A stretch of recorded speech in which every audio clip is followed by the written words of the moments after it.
ಆರಂಭ ಮಾಡೋಣ. ನಮ್ಮ ಆರಂಭವು ತಂದೆ, ಮಗ, ಪರಿಶುದ್ಧಾತ್ಮನ ತ್ರಿಯೇಕ ದೇವರ ನಾಮದಲ್ಲಿ ಉಂಟಾಗಲಿ. ಆಮೇನ್.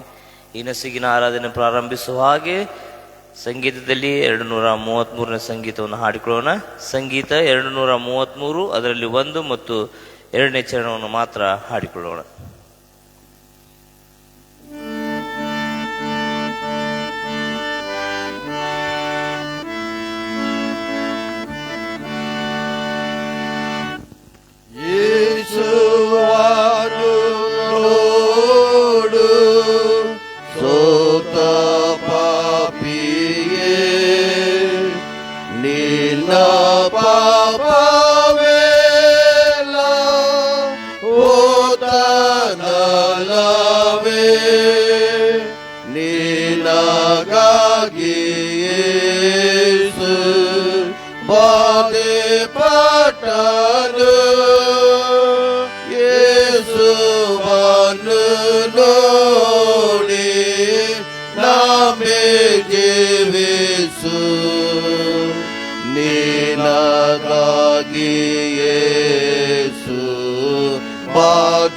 ಪಟ್ಟನು ಯೇಸುವನ್ನು ನೋಡಿ ನಂಬಿ ಜೀವಿಸು.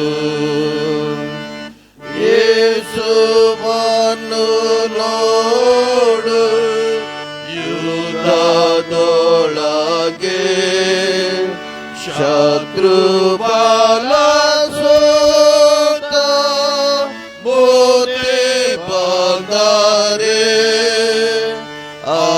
ಅಲ್ಪತ್ರಾಣಿ ಹೋರು ವಾಕ್ಯ ಶಸ್ತ್ರದೇ ಯೇಸುವನ್ನು ನೋಡಿ ನಂಬಿ ಗೆಲ್ಲುವಿ.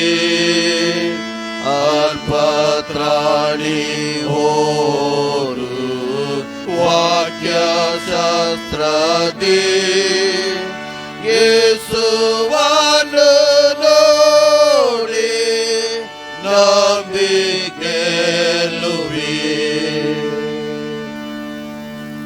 ಪ್ರಾರ್ಥನೆ ಮಾಡೋಣ.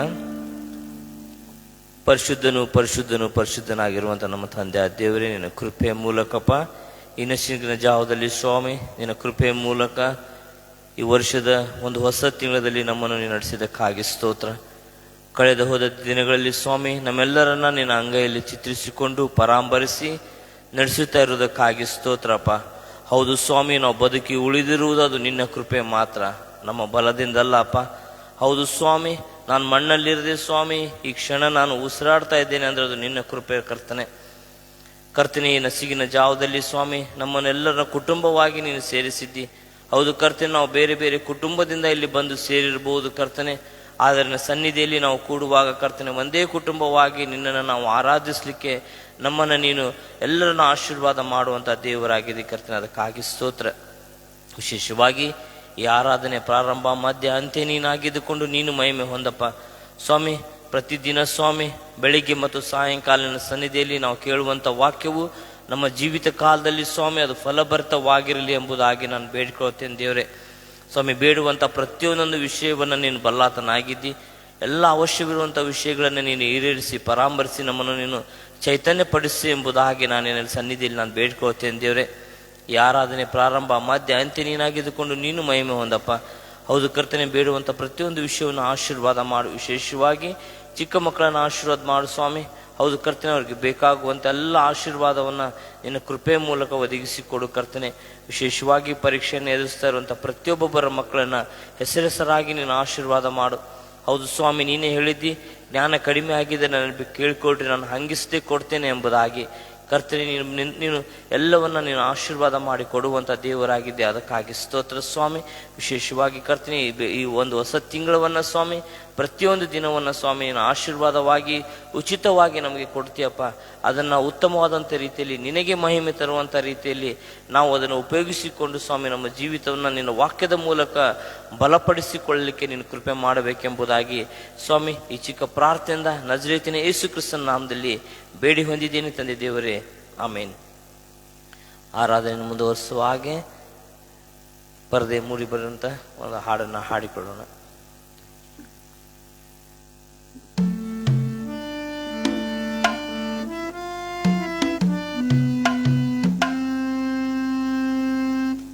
ಕರ್ತನಾಮ ನನಗಾಶ್ರಯವೇ, ಎಂದೆಂದು ಸ್ತುತಿಸುವೆನು. ಕರ್ತನಾಮ ನನಗಾಶ್ರಯವೇ, ಎಂದೆಂದು ಸ್ತುತಿಸುವೆನು. ಯೆಹೋವಾ ಈರೇ, ಎಲ್ಲವನ್ನು ಒದಗಿಸುವ ಯೆಹೋವಾ ಈರೇ, ಎಲ್ಲವನ್ನು ಒದಗಿಸುವ. ಅಗತ್ಯವೆಲ್ಲ ಪೂರೈಸುವನು, ಅಗತ್ಯವೆಲ್ಲ ಪೂರೈಸುವನು. ಕರ್ತನಾಮ ನನಗಾಶ್ರಯವೇ, ಎಂದೆಂದು ಸ್ತುತಿಸುವೆನು. ಕರ್ತನಾಮ ಯೆಹೋವಾ ರಾಫಾ, ಆರೋಗ್ಯದಾಯಕನೇ. ಯೆಹೋವಾ ರಾಫಾ, ಆರೋಗ್ಯದಾಯಕನೇ. ಗುಣವಾದೆವು ಯೇಸುಗಾಯದಿಂದ, ಗುಣವಾದೆವು ಯೇಸುಗಾಯದಿಂದ. ಕರ್ತನಾಮ ನನಗಾಶ್ರಯವೇ, ಎಂದೆಂದು ಸ್ತುತಿಸುವೆನು. ಕರ್ತನಾಮ ನನಗಾಶ್ರಯವೇ, ಎಂದೆಂದು ಸ್ತುತಿಸುವೆನು. ಯೆಹೋವಾ ಶಾಮಾ, ನಮ್ಮೊಂದಿಗಿರುವೆ ನೀ. ಯೆಹೋವಾ ಶಾಮಾ, ನಮ್ಮೊಂದಿಗಿರುವೆ ನೀ. ಭಯವಿಲ್ಲ, ಯಾವ ಭಯವೂ ಇಲ್ಲ, ಭಯವಿಲ್ಲ, ಯಾವ ಭಯವೂ ಇಲ್ಲ. ಕರ್ತನಾಮ ನನಗಾಶ್ರಯವೇ, ಎಂದೆಂದು ಸ್ತುತಿಸುವೆನು. ಕರ್ತನಾಮ ನನಗಾಶ್ರಯವೇ, ಎಂದೆಂದು ಸ್ತುತಿಸುವೆನು. ವಾಕ್ಯ ಸಂದೇಶವನ್ನು ಕೇಳೋಕ್ಕಿಂತ ಪೂರ್ವದಲ್ಲಿ ಇನ್ನೊಂದು ರಾಗವನ್ನು ನಾವು ಹಾಡಿಕೊಳ್ಳೋಣ.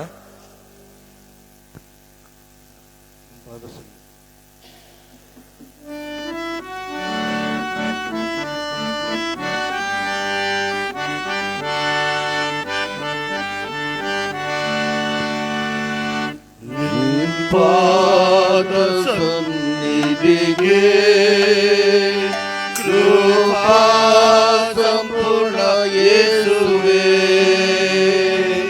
ನಿನ್ನ ಪಾದ ಸನ್ನಿಧಿಗೆ ಕೃಪಾ ಸಂಪೂರ್ಣ ಯೇಸುವೇ. ನಿನ್ನ ಅತಿಶಯ ಪ್ರೇಮ ನಾ ಹೇಗೆ ವರ್ಣಿಸಲಿ. ನಿನ್ನ ಅತಿಶಯ ಪ್ರೇಮ ನಾ ಹೇಗೆ ವರ್ಣಿಸಲಿ. ನಾನೆಲ್ಲೂ ಕಾಣೆ, ನಾನೆಲ್ಲೂ ಕಾಣೆ ಈ ಪ್ರೇಮ, ನಿನ್ನಲ್ಲಿ ಮಾತ್ರವೇ ಯೇಸು. ನಾನೆಲ್ಲೂ ಕಾಣೆ ಈ ಪ್ರೇಮ, ನಿನ್ನಲ್ಲಿ ಮಾತ್ರವೇ ಯೇಸು. ನನ್ನ ಹೃದಯ ತುಂಬಲಿ ಪ್ರೇಮ, ನಿತ್ಯ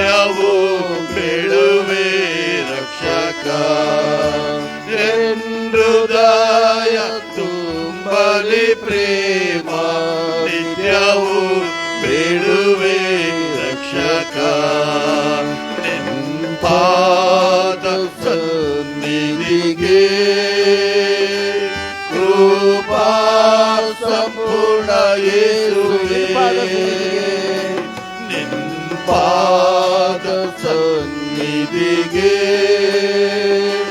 ಕೃಪಾ ಸಂಪೂರ್ಣ ಯೇಸುವೇ ನಿನ್ನತಿಶಯ ಪ್ರೇಮ ನಾ ಹೇಗೆ ವರ್ಣಿಸಲಿ ಪ್ರೇಮದ ರಾಶಿ ಪ್ರೇಮದ ರಾಶಿಯು ಯೇಸು ನಾನೆಂದು ಅಗಲಿರಲಾರೆ ಪ್ರೇಮದ ರಾಶಿಯು ಯೇಸು ನಾನೆಂದು ಅಗಲಿರಲಾರೆ ನನ್ನ ಜೀವ ಕಾಲದಲ್ಲೆಲ್ಲ ಹೊಗಳಿ ಹಾಡುವೆ ಯೇಸುವೇ ನನ್ನ ಜೀವ ಕಾಲದೊಳೆಲ್ಲ ಹೊಗಳಿ ಹಾಡುವೆ ಯೇಸುವೇ ಪಾದ ಸನ್ನಿಧಿಗೆ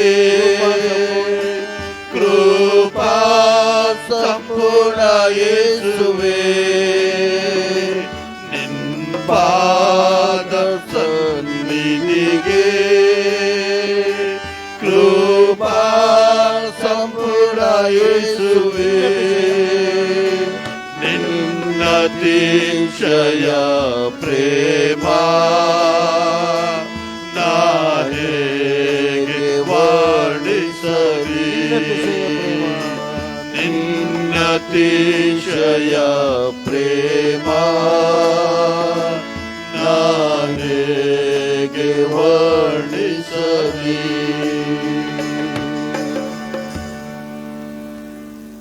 ಪ್ರಾರ್ಥನೆ ಮಾಡೋಣ. ಜೀವ ಸ್ವರೂಪನಾದ ನಮ್ಮ ಸ್ವರ್ಗೀಯ ತಂದೆಯಾದ ದೇವರೇ, ನಮ್ಮನ್ನು ಜೀವಿತರ ಪಟ್ಟಿಯಲ್ಲಿಟ್ಟು ಸ್ವಾಮಿ, ಈ ಉದಯ ಜಾವದಲ್ಲಿ ನಿನ್ನ ಆಲಯದಲ್ಲಿ ನಮ್ಮನ್ನು ಕರೆತಂದಿದ್ಯಪ್ಪ. ಅದಕ್ಕಾಗಿ ನಿಮಗೆ ಸ್ತೋತ್ರ ಸಲ್ಲಿಸ್ತೇನಪ್ಪ. ಅಪ್ಪ ತಂದೆ, ಅಲ್ಪಳು ಅಯೋಗ್ಯಳು ಯಾವ ಗಣನಿಗೆ ಬಾರದವಳಾದ ಪಾಪಿಯಾದ ನನ್ನನ್ನು ನಿನ್ನ ವಾಕ್ಯವನ್ನು ನಿನ್ನ ಮಕ್ಕಳಿಗೆ ಪ್ರಚುರಪಡಿಸುವುದಕ್ಕಾಗಿ ಒಂದು ಸಾಧನವನ್ನಾಗಿ ಉಪಯೋಗಿಸಿಕೊಂಡಿದ್ದೀಯಲ್ಲಪ್ಪ. ಅದಕ್ಕಾಗಿ ನಿಮಗೆ ಸ್ತೋತ್ರ ಸಲ್ಲಿಸ್ತೇನಪ್ಪ. ನನ್ನ ಬಾಯಿ ಮಾತುಗಳು, ನಮ್ಮೆಲ್ಲರ ಹೃದಯದ ಧ್ಯಾನವು ನಿಮಗೆ ಮಾತ್ರ ಸಮರ್ಪಕವಾಗಿರಲಿ ತಂದೆಯೇ. ಆಮೇನ್. ಈ ಸಮಯವನ್ನು ಒದಗಿಸಿಕೊಟ್ಟಂತ ತಂದೆಯಾದ ದೇವರಿಗೆ ಮೊಟ್ಟ ಮೊದಲನೇದಾಗಿ ಕೃತಜ್ಞತೆಯನ್ನು ಸಲ್ಲಿಸುತ್ತೇನೆ. ಹಾಗೂ ಸಭಾಪಾಲಕರಿಗೂ ಸಭಾಪಾಲನಾ ಸಮಿತಿಯವರಿಗೂ ಸಭಿಕರಾದ ತಮ್ಮೆಲ್ಲರಿಗೂ ಕರ್ತನ ನಾಮದಲ್ಲಿ ವಂದಿಸುತ್ತೇನೆ. ಬರೆದ ಸುವಾರ್ತೆ 12ನೇ ಅಧ್ಯಾಯ 1-8 ವಚನಗಳು. ಯೋಹಾನನು ಬರೆದ ಸುವಾರ್ತೆ 12ನೇ ಅಧ್ಯಾಯ 1-8 ವಚನಗಳಲ್ಲಿ ಓದುವ ವೇದ ವಾಕ್ಯವನ್ನು ಆಲಿಸೋಣ. ಪಸ್ಕ ಹಬ್ಬವು ಇನ್ನೂ 6 ದಿವಸ ಮುಂದೆ ಇರಲಾಗಿ ಯೇಸು ಬೇತಾನ್ಯಕ್ಕೆ ಬಂದನು. ಯೇಸುವು ಸತ್ತವರೊಳಗಿಂದ ಎಬ್ಬಿಸಿದ ಲಾಜರನು ಅಲ್ಲಿದ್ದನು. ಯೇಸುವಿಗೆ ಅಲ್ಲಿ ಔತಣ ಮಾಡಿಸಲು ಮಾರ್ತಳು ನೆರವಾಗಿದ್ದಳು. ಲಾಜರನು ಆತನ ಸಂಗಡ ಊಟಕ್ಕೆ ಕೂತವರಲ್ಲಿ ಒಬ್ಬನು. ಆಗ ಮರಿಯಳು ಬಹು ಬೆಲೆಯುಳ್ಳ ಅಚ್ಚ ಜಟಮಾಂಸಿ ತೈಲವನ್ನು 1 ಸೇರಷ್ಟು ತಂದು ಯೇಸುವಿನ ಪಾದಕ್ಕೆ ಹಚ್ಚಿ ತನ್ನ ತಲೆ ಕೂದಲಿನಿಂದ ಆತನ ಪಾದಗಳನ್ನು ಒರೆಸಿದಳು. ಆ ತೈಲದ ಪರಿಮಳವು ಮನೆಯಲ್ಲೆಲ್ಲ ತುಂಬಿಕೊಂಡಿತು.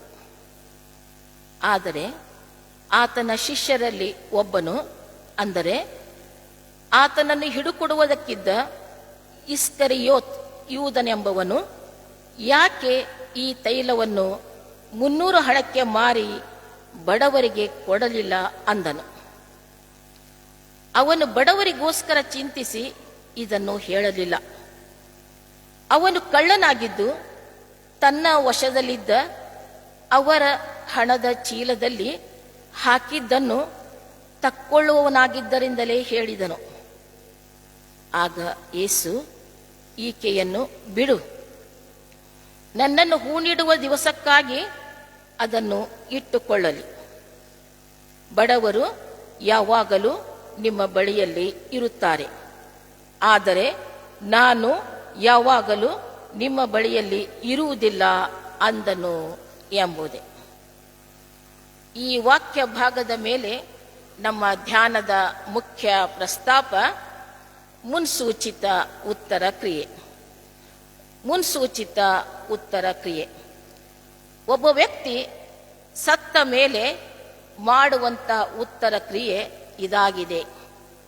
ಮತ್ತಾಯನು ಬರೆದ ಸುವಾರ್ತೆ 8ನೇ ಅಧ್ಯಾಯ 21ನೇ ವಚನದಲ್ಲಿ ನಾವು ನೋಡುವಾಗ, ಯೇಸು ಸ್ವಾಮಿ ಒಂದು ಸಾರಿ ಒಬ್ಬ ಯೌವನಸ್ಥನಿಗೆ ನನ್ನನ್ನು ಹಿಂಬಾಲಿಸು ಎಂಬುದಾಗಿ ಹೇಳುವಾಗ, ಯೌವನಸ್ಥನು ನನ್ನ ತಂದೆಯ ಉತ್ತರ ಕ್ರಿಯೆಯನ್ನು ಮಾಡಿ ಬಂದು ನಂತರ ನಿನ್ನನ್ನು ಹಿಂಬಾಲಿಸುತ್ತೇನೆ ಎಂಬುದಾಗಿ ಹೇಳಿರುವುದನ್ನು ಸತ್ಯವೇದದಲ್ಲಿ ನಾವು ಓದುವವರಾಗಿದ್ದೇವೆ. ಆದರೆ ಮರಿಯಳು ಪ್ರೀತಿಯ ದ್ಯೋತಕವಾಗಿ ಯೇಸು ಸ್ವಾಮಿಗೆ ಮುನ್ಸೂಚಿತ ಉತ್ತರ ಕ್ರಿಯೆಯನ್ನು ಮಾಡುತ್ತಿದ್ದಾಳೆ. ಯೇಸು ಸ್ವಾಮಿ ಮುಂದೆ ಶ್ರಮೆ ಮರಣ ಅನುಭವಿಸುವುದು ಮರಿಯಳಿಗೆ ಗೊತ್ತಿರಲಿಲ್ಲ. ಮಾರ್ಕನ ಬರೆದ ಸುವಾರ್ತೆ 14ನೇ ಅಧ್ಯಾಯ 8ನೇ ವಚನದಲ್ಲಿ ನಾವು ನೋಡುವಾಗ, ಈಕೆಯು ಮುಂದಾಗಿ ನನ್ನ ಉತ್ತರ ಕ್ರಿಯೆಗೋಸ್ಕರ ನನ್ನ ದೇಹಕ್ಕೆ ಈ ತೈಲವನ್ನು ಹಚ್ಚಿದ್ದಾಳೆ ಎಂಬುದಾಗಿ ಯೇಸು ಸ್ವಾಮಿ ಅಲ್ಲಿ ಹೇಳಿರುವುದನ್ನು ನಾವು ಓದುವರಾಗಿದ್ದೇವೆ. ಯೇಸು ಸ್ವಾಮಿಯ ಮಾತುಗಳು ಮರಿಯಳ ಜೀವಿತವನ್ನು ಮಾರ್ಪಡಿಸಿದ್ದರಿಂದ ಅತ್ಯಮೂಲ್ಯವಾದಂತಹ ಬಹು ಬೆಲೆಯುಳ್ಳ ಅಚ್ಚ ಜಟಮಾಂಸಿ ತೈಲವನ್ನು ಮರಿಯಳು ತಂದಿದ್ದಳು. ಈ ತೈಲವನ್ನು ಸಸ್ಯದಿಂದ ಮಾಡಲಾಗುತ್ತಿತ್ತು. ಈ ಸಸ್ಯವನ್ನು ಅವರು ಭಾರತ ದೇಶದಿಂದ ಆಮದು ಮಾಡಿಕೊಳ್ತಾ ಇದ್ದರು. ಆದುದರಿಂದ ಈ ತೈಲವು ಬಹು ಬೆಲೆಯುಳ್ಳದ್ದಾಗಿತ್ತು. ಆಗ ಮರಿಯಳು ತಂದಂತಹ ಆ ಸುಗಂಧ ತೈಲವು ಒಂದು ಸೇರಿನಷ್ಟು, ಅಂದರೆ 300 ಹಣಕ್ಕೆ ಅದು ಬೆಲೆಯುಳ್ಳದ್ದಾಗಿತ್ತು. ಒಂದು ಬೆಳ್ಳಿಯ ನಾಣ್ಯವು ಒಬ್ಬ ಕಾರ್ಮಿಕನ ಒಂದು ದಿವಸದ ಆಗಿನ ಸಂಬಳವಾಗಿತ್ತು. ಸುಮಾರು 1 ವರ್ಷದ ಸಂಬಳಕ್ಕೆ ಈ ಒಂದು ಮರಿಯಳು ತಂದಂತಹ ಸುಗಂಧ ತೈಲ ಅಷ್ಟೊಂದು ಬೆಲೆ ಬಾಳುವಂತದಾಗಿತ್ತು. ಬಹು ಬೆಲೆಯುಳ್ಳ ಈ ಅತ್ಯಮೂಲ್ಯವಾದಂತಹ ಸುವಾಸನೆ ಬೀರುವಂತಹ ಈ ಸುಗಂಧ ತೈಲವನ್ನು ಆ ಸಮಯದಲ್ಲಿ ರಾಜರು ಪಟ್ಟಾಭಿಷೇಕಕ್ಕೆ ಬರುವಂತಹ ಸಮಯದಲ್ಲಿ ಈ ಸುಗಂಧ ತೈಲವನ್ನು ಲೇಪಿಸುತ್ತಾ ಇದ್ದರು. ಹಾಗೂ ಬೆಲೆ ಬಾಳುವ ವಸ್ತುಗಳು ಕೆಡದೆ ಇಡುವುದಕ್ಕೋಸ್ಕರವಾಗಿ ಈ ಸುಗಂಧ ತೈಲವನ್ನು ಉಪಯೋಗಿಸುತ್ತಾ ಇದ್ದರು. ಹಾಗೂ ಮನುಷ್ಯನ ದೇಹ ಸತ್ತ ನಂತರ ಬಹಳ ದಿವಸಗಳವರೆಗೆ ಇಡುವುದಕ್ಕೋಸ್ಕರವಾಗಿ ಈ ಸುಗಂಧ ತೈಲವನ್ನು ಲೇಪಿಸುತ್ತಾ ಇದ್ದರು.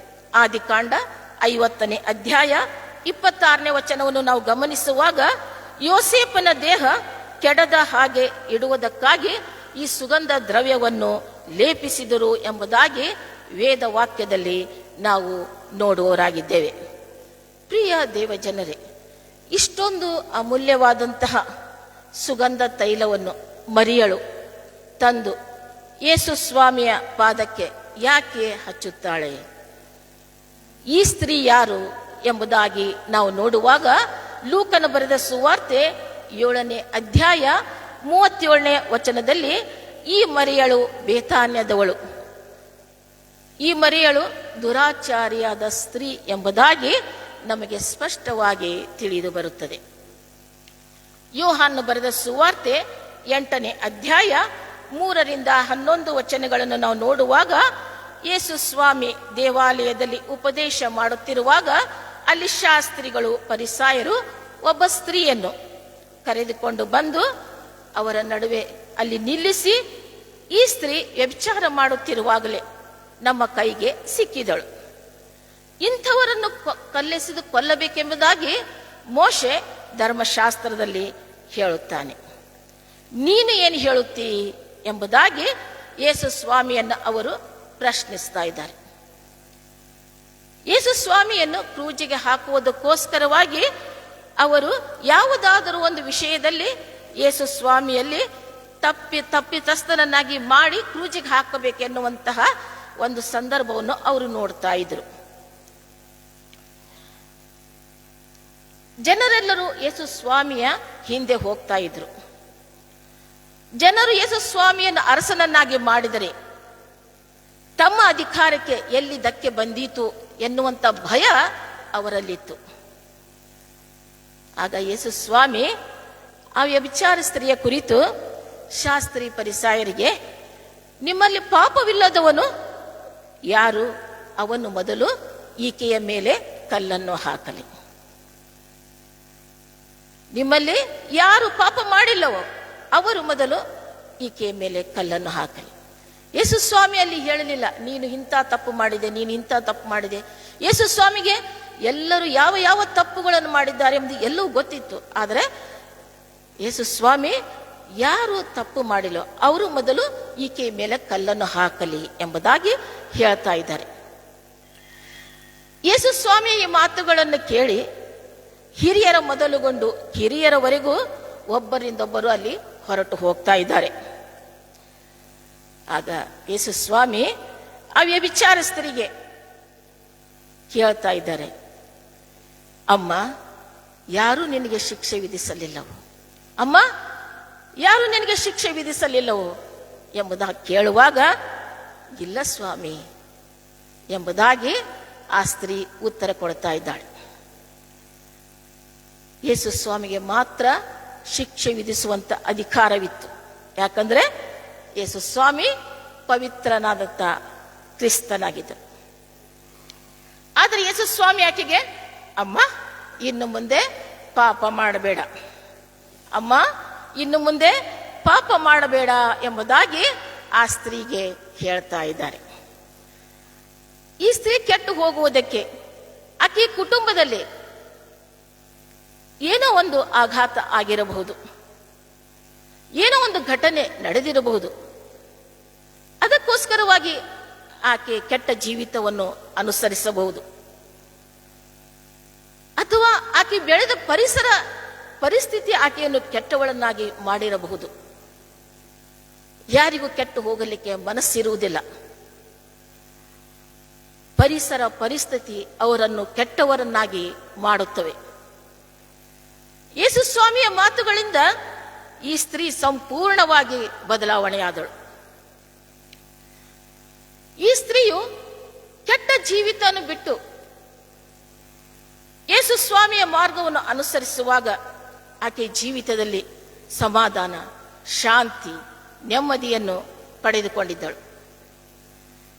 ಈ ಉತ್ಸಾಹದಿಂದ ಮರಿಯಳು ಯೇಸು ಸ್ವಾಮಿಗೆ ಬಹು ಬೆಲೆಯುಳ್ಳ ಸುಗಂಧ ತೈಲವನ್ನು ಸಮರ್ಪಿಸುವುದಕ್ಕಾಗಿ ಆಕೆಯು ಎದುರು ನೋಡ್ತಾ ಇದ್ದಳು. ಯೇಸು ಸ್ವಾಮಿ ಬೇತಾನ್ಯಕ್ಕೆ ಬಂದಿದ್ದಾನೆ, ಸೀಮೋನನ ಮನೆಯಲ್ಲಿ ಇದ್ದಾನೆ ಎಂಬುದಾಗಿ ವರ್ತಮಾನವನ್ನು ತಿಳಿದಂತಹ ಮರಿಯಳು ತಕ್ಷಣ ಸೀಮೋನನ ಮನೆಗೆ ಸುಗಂಧ ತೈಲದ ಭರಣಿಯನ್ನು ತೆಗೆದುಕೊಂಡು ಓಡಿ ಹೋಗ್ತಾ ಇದ್ದಾಳೆ. ಸೀಮೋನನಿಗೆ ಮರಿಯಳನ್ನು ತನ್ನ ಮನೆಗೆ ಆಹ್ವಾನಿಸಿರಲಿಲ್ಲ, ಕರೆದಿರಲಿಲ್ಲ. ಆದರೂ ಮರಿಯಳು ಅಲ್ಲಿ ಯೇಸು ಸ್ವಾಮಿ ಬಳಿಗೆ ಬರ್ತಾ ಇದ್ದಾಳೆ. ಲೂಕನು ಬರೆದ ಸುವಾರ್ತೆ 7ನೇ ಅಧ್ಯಾಯ 37 ಮತ್ತು 38ನೇ ವಚನಗಳನ್ನು ನಾವು ನೋಡುವಾಗ, ಯೇಸು ಸ್ವಾಮಿಯ ಮುಂದೆ ಬಂದು ನಿಲ್ಲುವಂತಹ ಯೋಗ್ಯತೆ ನನ್ನಲ್ಲಿಲ್ಲ, ನಾನು ಪಾಪಿ, ಅಂತ ಯೋಗ್ಯತೆ ನನಗಿಲ್ಲ ಎಂಬುದಾಗಿ ಆಕೆಯು ಹಿಂದಿನಿಂದ ಬಂದು ಅಲ್ಲಿ ಯೇಸು ಸ್ವಾಮಿಯ ಪಾದಗಳ ಬಳಿಯಲ್ಲಿ ಕೂತುಕೊಂಡು ತನ್ನ ಕಣ್ಣೀರಿನಿಂದ ಯೇಸು ಸ್ವಾಮಿಯ ಪಾದಗಳನ್ನು ತ್ಯಾವ ಮಾಡಿ ತನ್ನ ತಲೆ ಕೂದಲಿನಿಂದ ಆಕೆಯು ಯೇಸು ಸ್ವಾಮಿಯ ಪಾದಗಳನ್ನು ಒರೆಸ್ತಾ ಇದ್ದಾಳೆ. ನಂತರ ಯೇಸು ಸ್ವಾಮಿಯ ಪಾದಗಳಿಗೆ ಮುದ್ದಿಟ್ಟು ತಾನು ತಂದಂತಹ ಅತ್ಯಮೂಲ್ಯವಾದಂತಹ ಆ ಸುಗಂಧ ತೈಲವನ್ನು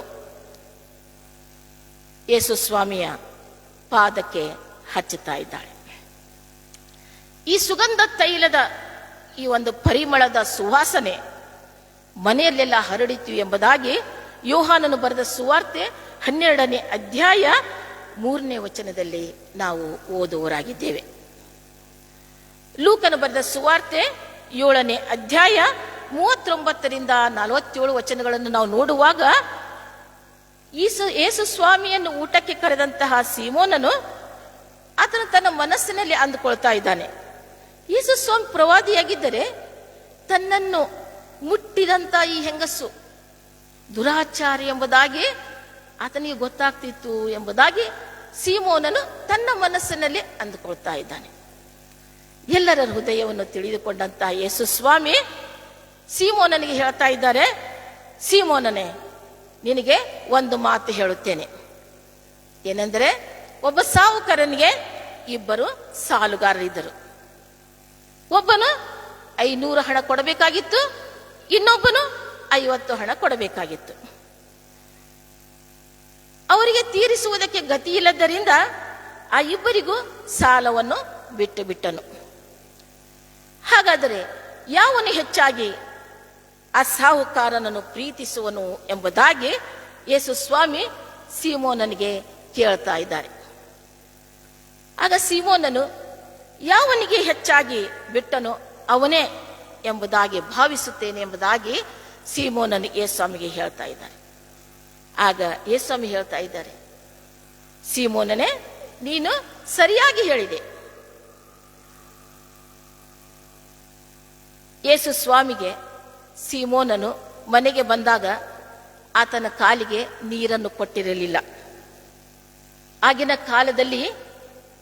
ಆಗಿನ ಸಮಯದಲ್ಲಿದ್ದಂತಹ ಸಂಪ್ರದಾಯ, ಮನೆಗೆ ಬಂದ ಅತಿಥಿಗಳಿಗೆ ಕಾಲಿಗೆ ನೀರನ್ನು ಪ್ರೋಕ್ಷಿಸುವುದು, ಮುದ್ದಿಡುವುದು, ತಲೆಗೆ ಎಣ್ಣೆ ಹಚ್ಚುವುದು ಆಗಿನ ಕಾಲದ ಸಂಪ್ರದಾಯವಾಗಿತ್ತು. ಆದರೆ ಸೀಮೋನನು ಯೇಸು ಸ್ವಾಮಿಗೆ ಹೀಗೆ ಅತಿಥಿ ಸತ್ಕಾರ ಮಾಡಿರಲಿಲ್ಲ. ಅದಕ್ಕೆ ಯೇಸು ಸ್ವಾಮಿ ಸೀಮೋನನಿಗೆ, ನೀನು ನನ್ನ ಕಾಲಿಗೆ ನೀರು ಕೊಡಲಿಲ್ಲ, ಇವಳಾದರೂ ನನ್ನ ಕಾಲುಗಳನ್ನು ತನ್ನ ಕಣ್ಣೀರಿನಿಂದ ತ್ಯಾವ ಮಾಡಿ ತನ್ನ ತಲೆ ಕೂದಲಿನಿಂದ ಒರೆಸಿದಳು. ನೀ ನನಗೆ ಮುದ್ದಿಡಲಿಲ್ಲ, ಇವಳಾದರೂ ನಾನು ಒಳಗೆ ಬಂದಾಗಿನಿಂದ ಮುದ್ದಿಡುವುದನ್ನು ಬಿಟ್ಟಿಲ್ಲ. ನೀ ನನ್ನ ತಲೆಗೆ ಎಣ್ಣೆ ಹಚ್ಚಲಿಲ್ಲ, ಇವಳಾದರೂ ಸುಗಂಧ ತೈಲವನ್ನು ನನ್ನ ಕಾಲಿಗೆ ಹಚ್ಚಿದಳು ಎಂಬುದಾಗಿ ಇವಳ ಪಾಪಗಳು ಬಹಳವಾಗಿದ್ದರೂ ಕೂಡ ಅವು ಕ್ಷಮಿಸಲ್ಪಟ್ಟಿವೆ, ಯಾಕಂದರೆ ಅವಳು ತೋರಿಸಿದ ಪ್ರೀತಿ ಬಹಳ ಎಂಬುದಾಗಿ ಸೀಮೋನನಿಗೆ ಯೇಸು ಸ್ವಾಮಿ ಅವನು ಮಾಡಿದ ತಪ್ಪನ್ನು ಈಗ ತಿಳಿಸಿ ಕೊಡ್ತಾ ಇದ್ದಾರೆ. ಈ ಮರಿಯಳು ಯೇಸು ಸ್ವಾಮಿಯಿಂದ ರಕ್ಷಿಸಲ್ಪಟ್ಟಳು.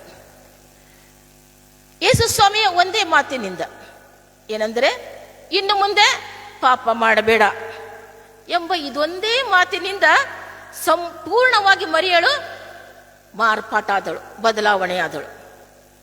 ಆದರೆ ಯೂದನ ಜೀವಿತವನ್ನು ನಾವು ಗಮನಿಸುವಾಗ ಯೇಸು ಸ್ವಾಮಿಯ ಬಳಿಯಲ್ಲಿ 3.5 ವರ್ಷಗಳ ಕಾಲ ಜೀವಿಸಿ ಯೇಸು ಸ್ವಾಮಿಯ ವಾಕ್ಯಗಳನ್ನು ಕೇಳಿ ಯೇಸು ಸ್ವಾಮಿಯ ಮಾಡಿದಂಥ ಅದ್ಭುತ ಕಾರ್ಯಗಳನ್ನು, ಸೂಚಕ ಕಾರ್ಯಗಳನ್ನು ನೋಡಿದರೂ ಕೂಡ ಯೇಸು ಸ್ವಾಮಿಯ ಸಂಗಡವಿದ್ದು ಯೇಸು ಸ್ವಾಮಿಯ ಜೀವಿತವನ್ನು ಅನುಸರಿಸದೆ ಸೈತಾನನನ್ನು ಅನುಸರಿಸುವನಾದನು, ಲೋಕದ ಸಂಗತಿಗಳನ್ನು ಪ್ರೀತಿಸುವನಾದನು.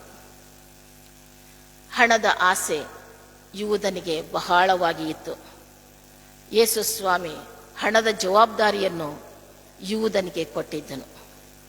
ಇಲ್ಲಿ ವಾಕ್ಯ ಭಾಗದಲ್ಲಿ ನಾವು ನೋಡ್ತಾ ಇದ್ದೇವೆ, ಯೋಹಾನ ಬರೆದ ಸುವಾರ್ತೆ 12ನೇ ಅಧ್ಯಾಯ 5 ಮತ್ತು 6ನೇ ವಚನದಲ್ಲಿ, ಈ ತೈಲವನ್ನು 300 ಹಣಕ್ಕೆ ಮಾರಿ ಅದನ್ನು ಬಡವರಿಗೆ ಕೊಡಬಹುದಾಗಿತ್ತು ಎಂಬುದಾಗಿ ಯೂದನು ಹೇಳುವುದನ್ನು ನಾವು ನೋಡುವರಾಗಿದ್ದೇವೆ. ಯೂದನು ಬಡವರ ಕುರಿತು ಅನುಕಂಪದಿಂದ ಈ ಮಾತನ್ನು ಹೇಳಲಿಲ್ಲ. ಯೇಸು ಸ್ವಾಮಿ ಹಣದ ಜವಾಬ್ದಾರಿಯನ್ನು ಯೂದನಿಗೆ ಕೊಟ್ಟಿದ್ದನು. ಆ 300 ಹಣವನ್ನು ಯೂದನು ತಾನು ತೆಗೆದುಕೊಳ್ಳುವ ಉದ್ದೇಶದಿಂದ ಈ ಮಾತನ್ನು ಹೇಳಿದನು ಎಂಬುದಾಗಿ ವಾಕ್ಯ ಭಾಗದಲ್ಲಿ ನಾವು ಸ್ಪಷ್ಟವಾಗಿ ತಿಳಿದುಕೊಳ್ಳುವರಾಗಿದ್ದೇವೆ. ಪ್ರಿಯ ದೇವಜನರೇ, ಸೈತಾನನು ಸಹ ನಮ್ಮ ಬಲಹೀನತೆಯನ್ನು ಆತನು ಬಲ್ಲವನಾಗಿದ್ದಾನೆ. ಆತನು ನಮ್ಮ ಬಲಹೀನತೆಯನ್ನು ತಿಳಿದುಕೊಂಡವನಾಗಿದ್ದಾನೆ. ನಮ್ಮ ಬಲಹೀನತೆಯ ಮೂಲಕವಾಗಿ ನಮ್ಮ ಜೀವಿತವನ್ನು ನಾಶಪಡಿಸಲು ಆತನು ಹೊಂಚು ಹಾಕಿ ಪ್ರಯತ್ನಿಸುತ್ತಿರುತ್ತಾನೆ. ಯೂದನು ಹಣದಾಸೆಯುಳ್ಳವನಾಗಿದ್ದನು. ಯೂದನ ಈ ಬಲಹೀನತೆಯನ್ನು ಸೈತಾನನು ತಿಳಿದುಕೊಂಡು ಯೂದನನ್ನು ಸಂಪೂರ್ಣವಾಗಿ ನಾಶ ಮಾಡಲು ಆತನು ಯತ್ನಿಸುತ್ತಾ ಇದ್ದನು. ಅದಕ್ಕೋಸ್ಕರವಾಗಿ ಸೈತಾನನು ಸಂದರ್ಭ ಅವಕಾಶವನ್ನು ನೋಡ್ತಾ ಇದ್ದನು. ಯೇಸು ಸ್ವಾಮಿಯನ್ನು ಹೇಗಾದರೂ ಮಾಡಿ ಶಿಲುಬೆಗೆ ಹಾಕಬೇಕೆಂಬುದಾಗಿ ಶಾಸ್ತ್ರಿಗಳು, ಫರಿಸಾಯರು ಅವರು ಪ್ರಯತ್ನಿಸುತ್ತಾ ಇರುವಾಗ ಸೈತಾನನು ಯೂದನ ಮನಸ್ಸಿನಲ್ಲಿ ಪ್ರವೇಶ ಮಾಡ್ತಾ ಇದ್ದಾನೆ. ಹಣದ ಆಸೆಯನ್ನು ತೋರಿಸಿ ಶಾಸ್ತ್ರಿ ಫರಿಸಾಯರ ಸಂಗಡ ಯೂದನು ಯೇಸು ಸ್ವಾಮಿಯನ್ನು ಹಿಡಿದುಕೊಡಲು ಕೇವಲ 30 ರೂಪಾಯಿಗೆ ಒಪ್ಪಂದ ಮಾಡಿಕೊಂಡನು ಎಂಬುದಾಗಿ ಮತ್ತಾಯನು ಬರೆದ ಸುವಾರ್ತೆ 26ನೇ ಅಧ್ಯಾಯ 15ನೇ ವಚನದಲ್ಲಿ ಅವರು ಅವನಿಗೆ 30 ರೂಪಾಯಿ ತೂಗಿ ಕೊಟ್ಟರು ಎಂಬುದಾಗಿ ಅಲ್ಲಿ ಬರೆದಿರುವುದನ್ನು ನಾವು ಓದುವರಾಗಿದ್ದೇವೆ. ಯೇಸು ಸ್ವಾಮಿಯ ಬಳಿಯಲ್ಲಿ ಜೀವನ ಮಾಡಿ ಯೇಸು ಸ್ವಾಮಿಯನ್ನು ಶಿಲುಬೆಗೆ ಹಾಕುವುದಕ್ಕಾಗಿ ಹಿಡಿದುಕೊಡಲು ಯೂದನು ನಿರ್ಧಾರ ಮಾಡ್ತಾ ಇದ್ದಾನೆ. ಪ್ರಿಯ ದೇವಜನರೇ, ಕೇವಲ 30 ರೂಪಾಯಿಗೆ ಯೂದನು ಗುರುದ್ರೋಹ ಮಾಡಿದನು. ನಂತರ ನಾವು ನೋಡ್ತಾ ಇದ್ದೇವೆ, ಯೇಸು ಸ್ವಾಮಿಯನ್ನು ಹಿಡಿದುಕೊಟ್ಟಂತಹ ಯೂದನು ಉರುಳು ಹಾಕಿಕೊಂಡು ಸತ್ತನು ಎಂಬುದಾಗಿ ನಾವು ನೋಡುತ್ತೇವೆ. ತೆಗೆದುಕೊಂಡಂತಹ ಹಣ ಯೂದನಿಗೆ ಯಾವುದಕ್ಕೂ ಪ್ರಯೋಜನಕ್ಕೆ ಬರಲಿಲ್ಲ, ಯಾವುದಕ್ಕೂ ಅದು ಉಪಯೋಗವಾಗಲಿಲ್ಲ. ಸೈತಾನನು ಯೂದನ ಜೀವಿತವನ್ನು ಪ್ರವೇಶಿಸಿ ಯೂದನನ್ನು ಸಂಪೂರ್ಣವಾಗಿ ನಾಶ ಮಾಡಿದನು. ಈ ಇಬ್ಬರ ಜೀವಿತವನ್ನು, ಅಂದರೆ ಮರಿಯಳು ಮತ್ತು ಯೂದನ ಜೀವಿತವನ್ನು ನಾವು ಗಮನಿಸುವಾಗ ನಮ್ಮ ಪ್ರತಿಕ್ರಿಯೆ ಏನಾಗಿದೆ? ಈ ಪವಿತ್ರವಾದ ದಿನಗಳಲ್ಲಿ ಯೇಸು ಸ್ವಾಮಿಯ ಶ್ರಮೆ, ಮರಣ, ಪುನರುತ್ಥಾನ ದಿನಗಳನ್ನು ಪ್ರತಿ ದಿವಸ ಅನೇಕ ಸೇವಕರು ನಮ್ಮ ಸಭೆಗೆ ಬಂದು ನಮ್ಮ ಆಲಯದಲ್ಲಿ ಕರ್ತನ ಸಂದೇಶವನ್ನು ಹೇಳ್ತಾರೆ. ನಾವು ವಾಕ್ಯವನ್ನು ಪ್ರತಿ ದಿವಸ ಆಲಿಸುತ್ತೇವೆ. ನಮ್ಮ ಜೀವಿತ ಯಾವ ರೀತಿಯಾಗಿದೆ ಎಂಬುದಾಗಿ ನಮ್ಮನ್ನು ನಾವು ಪರೀಕ್ಷಿಸಿಕೊಳ್ಳೋಣ. ಕರ್ತನ ಮಾರ್ಗದಲ್ಲಿ ಅನುಸರಿಸಿ ಕರ್ತನ ಮಾರ್ಗವನ್ನು ನಾವು ಅನುಸರಿಸಿ ಜೀವಿಸುವಾಗ ನಮ್ಮ ಜೀವಿತ ದೇವರು ಯೇಸು ಸ್ವಾಮಿ ಆಶೀರ್ವಾದ ಮಾಡುವನಾಗಿದ್ದಾನೆ. ನಾವು ಕರ್ತನ ಮಾರ್ಗದಲ್ಲಿ ನಾವು ಜೀವಿಸುತ್ತಾ ಇದ್ದೇವಾ? ಅಥವಾ ಯೂದನ ಹಾಗೆ ಕರ್ತನ ಸಂದೇಶವನ್ನು ಪ್ರತಿನಿತ್ಯ ಕೇಳಿದರೂ ನಮ್ಮ ಕೆಟ್ಟ ಸ್ವಭಾವವನ್ನು ಬಿಡದೆ ಸೈತಾನನ ಬಂಧನಕ್ಕೆ ಒಳಪಟ್ಟವರಾಗಿ ಸೈತಾನನ ಮಾರ್ಗವನ್ನು ಅನುಸರಿಸುವವರಾಗಿದ್ದೇವಾ? ನಮ್ಮನ್ನು ನಾವು ಪರೀಕ್ಷಿಸಿಕೊಳ್ಳೋಣ, ಪರಿಶೀಲಿಸಿಕೊಳ್ಳೋಣ. ಪಶ್ಚಾತ್ತಾಪಪಟ್ಟು ಕರ್ತನ ಸನ್ನಿಧಾನದಲ್ಲಿ ನಾವು ಜೀವಿಸೋಣ. ಪ್ರಿಯ ದೇವಜನರೇ, ನಮಗೆ ಮರಣ ಯಾವಾಗ ಬರುತ್ತದೆ ಗೊತ್ತಿಲ್ಲ. ಎಲ್ಲಿ ಮರಣ ಹೊಂದುತ್ತೇವೋ ಅದು ನಮಗೆ ಗೊತ್ತಿಲ್ಲ. ಮರಣ ಹೊಂದಿದಾಗ ನಮ್ಮ ಸ್ಥಿತಿ ಯಾವ ರೀತಿಯಾಗಿರುತ್ತದೆ ಗೊತ್ತಿಲ್ಲ. ಒಂದು ದಿವಸ ನಾವು ಈ ಲೋಕವನ್ನು ಬಿಟ್ಟು ಹೋಗುತ್ತೇವೆ. ನಾವು ಮರಣ ಹೊಂದುವಾಗ ಆ ಸಮಯದಲ್ಲಿ ಕರ್ತನ ಕಡೆಗೆ ತಿರುಗಿಕೊಳ್ಳುವಂಥ ಅವಕಾಶ ನಮಗೆ ಸಿಗುತ್ತದೆ ಇಲ್ಲವೋ ಗೊತ್ತಿಲ್ಲ. ಶಿಲುಬೆಯ ಮೇಲಿರುವಂತಹ ಕಳ್ಳನಿಗೆ ಆ ಪರದೇಸಿನ ಭಾಗ್ಯ ದೊರಕಿತು. ಅಂತಹ ಕೃಪೆ ನಮಗೆ ಸಿಗುತ್ತದೆ ಇಲ್ಲವೋ ಗೊತ್ತಿಲ್ಲ. ಪ್ರಿಯ ದೇವಜನರೇ, ನಾವು ಪರಲೋಕಕ್ಕೆ ಹೋಗುತ್ತೇವೋ ಅಥವಾ ನರಕಕ್ಕೆ ಹೋಗುತ್ತೇವೋ, ನಮ್ಮ ಜೀವಿತವನ್ನು ನಾವು ಪರೀಕ್ಷಿಸಿಕೊಳ್ಳೋಣ. ಲೂಕನ ಬರೆದ ಸುವಾರ್ತೆ 16ನೇ ಅಧ್ಯಾಯ 19ರಿಂದ 31 ವಚನಗಳಲ್ಲಿ ಅಲ್ಲಿ ನಾವು ನೋಡುವಾಗ, ಭೋಗ ಪುರುಷನು ಭಿಕ್ಷುಗಾರನು ಇವರ ದೃಷ್ಟಾಂತವನ್ನು ನಾವು ನೋಡುತ್ತೇವೆ. ಅಲ್ಲಿ ನರಕದ ಯಾತನೆ ಯಾವ ರೀತಿಯಾಗಿರುತ್ತದೆ ಎಂಬುದಾಗಿ ಅಲ್ಲಿ ನಾವು ನೋಡುವವರಾಗಿದ್ದೇವೆ. ಪ್ರಿಯ ದೇವಜನರೇ, ನಮಗೆ ಕೊಟ್ಟಂತಹ ಈ ಕೃಪಾ ಸಮಯವನ್ನು ನಾವು ಅಲಕ್ಷ್ಯ ಮಾಡದೆ ಕರ್ತನಿಗೆ ಭಯಪಟ್ಟು ಕರ್ತನ ಮೆಚ್ಚುವಂಥ ಜೀವಿತವನ್ನು ಜೀವಿಸೋಣ. ನಾವು ಈ ಲೋಕವನ್ನು ಬಿಟ್ಟು ಹೋದಾಗ, ಕರ್ತನ ನ್ಯಾಯಾಸನದ ಮುಂದೆ ನಾವು ನಿಂತಾಗ, ಬಲ ನಂಬಿಗಸ್ತನಾದ ಒಳ್ಳೆ ಆಳು ನೀನು, ದಣಿಯ ಸೌಭಾಗ್ಯದಲ್ಲಿ ಸೇರು ಎಂಬುದಾಗಿ ಯೇಸು ಸ್ವಾಮಿಯಿಂದ ನಾವು ಅಭಯ ವಚನವನ್ನು ಪಡೆದು ಕರ್ತನ ನಮಗೋಸ್ಕರವಾಗಿ ಸಿದ್ಧಪಡಿಸಿದ ಬಿಡಾರದಲ್ಲಿ ನಾವು ಸೇರೋಣ. ಕರ್ತನ ಈ ವಾಕ್ಯವನ್ನು ನಮ್ಮ ಆತ್ಮಿಕ ಪ್ರಯೋಜನಕ್ಕಾಗಿ ಉಪಯೋಗವಾಗುವಂತೆ ಕೃಪೆ ತೋರಲಿ. ಆಮೇಲೆ ಪ್ರಾರ್ಥನೆ ಮಾಡೋಣ. ಯೇಸು ಪ್ರೀತಿಸುತ್ತಾನೆ, ನಿನ್ನನ್ನು ಪ್ರೀತಿಸುತ್ತಾನೆ, ನಿನಗಾಗಿಯೇ ಸ್ವಪ್ರಾಣವೋ ಅರ್ಪಿಸಿ ನಿನ್ನನ್ನು ಪ್ರೀತಿಸುತ್ತಾನೆ. ಯೇಸು ಪ್ರೀತಿಸುತ್ತಾನೆ. ನಿನ್ನ ಪಾಪ ಎಷ್ಟಿದ್ದರೂ ಅಪರಾಧದಿಂದ ತುಂಬಿದ್ದರೂ, ನಿನ್ನ ಪಾಪ ಎಷ್ಟಿದ್ದರೂ ಅಪರಾಧದಿಂದ ತುಂಬಿದ್ದರೂ, ಪ್ರಭುವು ನಿನ್ನನ್ನು ಮನ್ನಿಸಿ ನೂತನ ಪಡಿಸುವನು. ಪ್ರಭುವು ನಿನ್ನನ್ನು ಮನ್ನಿಸಿ ನೂತನ ಪಡಿಸುವನು. ಯೇಸು ಪ್ರೀತಿಸುತ್ತಾನೆ. ನಮ್ಮನ್ನು ಅತಿಶಯವಾಗಿ ಪ್ರೀತಿ ಮಾಡಿದಂತ ನಮ್ಮ ಸ್ವರ್ಗೀಯ ತಂದೆಯಾದ ದೇವರೇ, ಈ ಸಮಯದಲ್ಲಿ ನಿನ್ನ ವಾಕ್ಯವನ್ನು ಆಲಿಸಿದಂತಹ ನಾವುಗಳು ನಮ್ಮ ಜೀವಿತವನ್ನು ನಾವು ಪರೀಕ್ಷಿಸಿಕೊಂಡು ನಿನ್ನ ಸನ್ಮಾರ್ಗದಲ್ಲಿ ಜೀವಿಸುವಂತೆ ಕೃಪೆ ದೊರೆಯಲಿ ತಂದೆ. ನಿಮ್ಮ ಘನವುಳ್ಳ ನಾಮಕ್ಕೆ ನಿತ್ಯ ನಿರಂತರ ಸ್ತುತಿ ಸ್ತೋತ್ರ ಘನ ಮಾನ ಮಹಿಮೆ ನಿಮಗೆ ಮಾತ್ರ ಸಲ್ಲಲಿ ದೇವಾ. ಆಮೇನ್.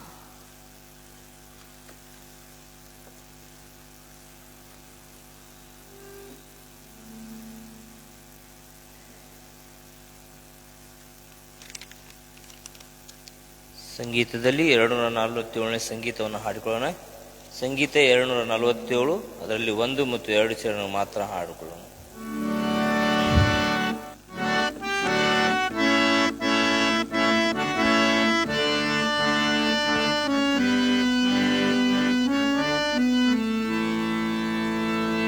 ನಾನು ನಿನ್ನವ ಪ್ರಿಯ ಕರ್ತನೇ, ನಿನ್ನ ವಾಕ್ಯ ಕೇಳಿದೆ.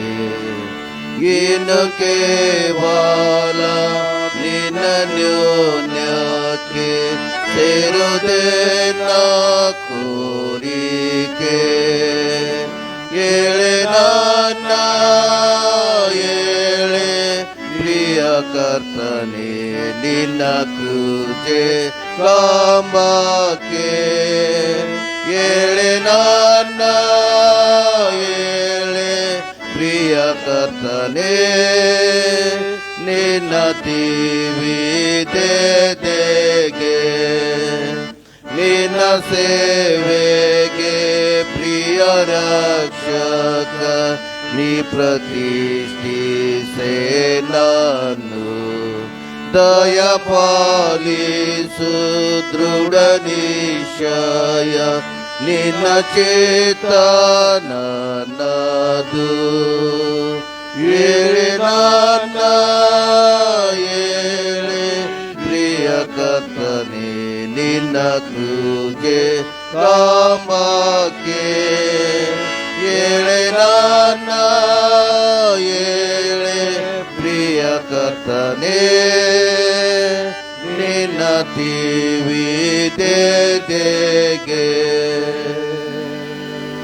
ಕರ್ತನು ತಾನೇ ಕಲಿಸಿಕೊಟ್ಟ ಪ್ರಾರ್ಥನೆಯನ್ನ ಪದ್ಯದ ರೂಪದಲ್ಲಿ ಆಡಿಕೊಳ್ಳೋಣ. ನಂತರ ಸಹೋದರಿಯರು ಅಂತ್ಯಾಶೀರ್ವಾದ ನೀಡಬೇಕು. ಅದಾದ ನಂತರ ಕೊನೆಯದಾಗಿ ಜಪಕಾಲ ತೀರಿತಿಗೆ ಎಂಬ ಹಾಡನ್ನು ನಾವು ಹಾಡಿಕೊಳ್ಳೋಣ.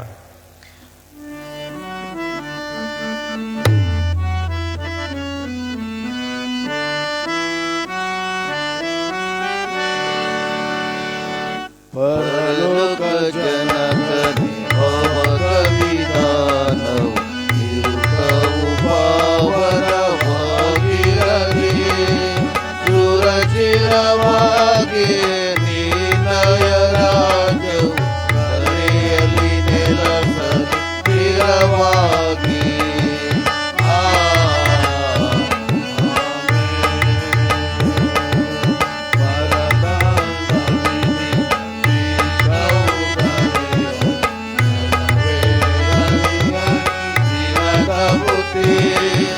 ಪರಿಪಾಲಿಸು ಎಂಬ ಕೊರತೆಯ ನೀಗೆ ವರಸು ಗುಣಾಕರ ದಯಶೀಲ.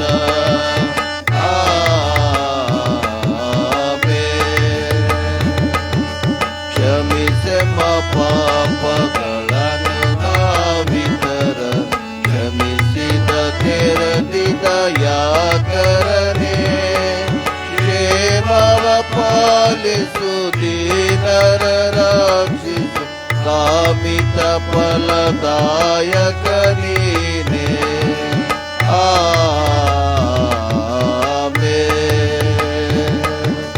ಶೋಧನೆಯೊಳಗೆ ಸೇರಿಸದಿರುವುದು ಶೋಧಕರಿಂದಲೇ ಕಾಯಿ ಪ್ರಭು. ಶ್ರೀಧರಿ ರಾಜ್ಯವು ಬಲವು ಮಹಿಮೆಗಳು ಓದಯದೀಶನೆ ಶ್ರೀನವುಗ. ಆಮೆನ್.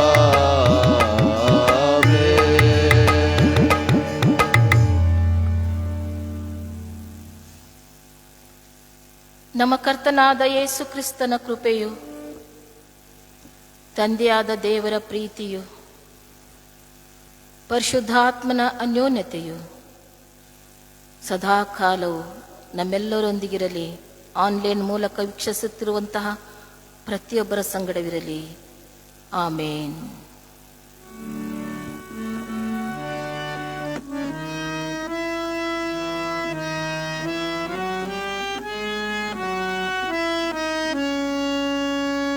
ಜಪಕಾಲ ತೀರಿತೀಗ ವಾಕ್ಯ ಕೇಳಿಕೊಂಡೆವು. ಕರ್ತನಿನ ಆಶೀರ್ವಾದ ತುಂಬ ದಯ ಪಾಲಿಸು. ದೈವ ಜ್ಞಾನ ವಾಕ್ಯ ಧ್ಯಾನ ಎಲ್ಲರಲ್ಲಿ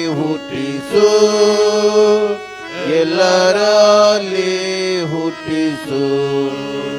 ಶುಭ ಸಮಾಚಾರಕ್ಕಾಗಿ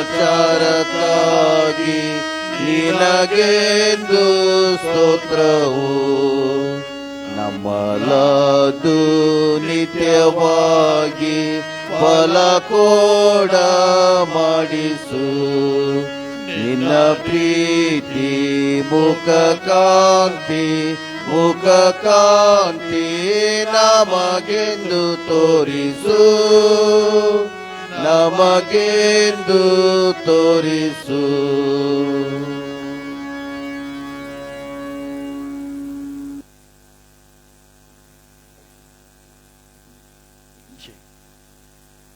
ಶೇಕ್ ಪ್ರೀತಿಯುಳ್ಳ ದೇವಜನರೇ, ಒಂದು ಕಿರಿದಾದಂಥ